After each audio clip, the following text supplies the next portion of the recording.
കായംകുളം നഗരസഭയിൽ SDPI സ്ഥാനാർത്ഥിയെ CPI ആക്കി തെരഞ്ഞെടുപ്പ് കമ്മീഷന്റെ വെബ്സൈറ്റിൽ പ്രത്യക്ഷപ്പെട്ടത് ചർച്ചാ വിഷയമായി. കമ്മീഷന്റെ സ്ഥാനാർത്ഥി ലിസ്റ്റ് സമൂഹ മാധ്യമങ്ങളിൽ പ്രചരിച്ചു. എന്നാൽ പിന്നീട് പ്രശ്നം പരിഹരിച്ചു. സലീന സമീറിന്റെ പാർട്ടി SDPI എന്നും ചിഹ്നം കണ്ണടയെന്നും കൃത്യമായി സൈറ്റിൽ വന്നു.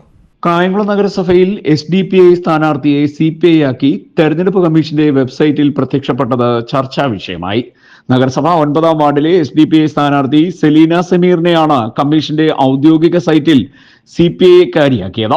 കണ്ണട ചിഹ്നത്തിൽ മത്സരിക്കുന്ന സലീനയ്ക്ക് അരിവാൾ നെൽക്കതിരാണ് ചിഹ്നമായി രേഖപ്പെടുത്തിയിരുന്നത്. കമ്മീഷന്റെ സ്ഥാനാർത്ഥി ലിസ്റ്റ് സാമൂഹിക മാധ്യമങ്ങളിൽ ചർച്ചയായി. ഇതോടെ ഇടതുമുന്നണി വെട്ടിലായി. എന്നാൽ പിന്നീട് പ്രശ്നം പരിഹരിച്ചു. സലീന സമീറിന്റെ പാർട്ടി SDPI ആണെന്നും ചിഹ്നം കണ്ണടയാണെന്നും കൃത്യമായി വെബ്സൈറ്റിൽ വന്നു.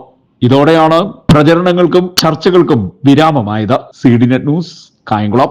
KSTAയുടെ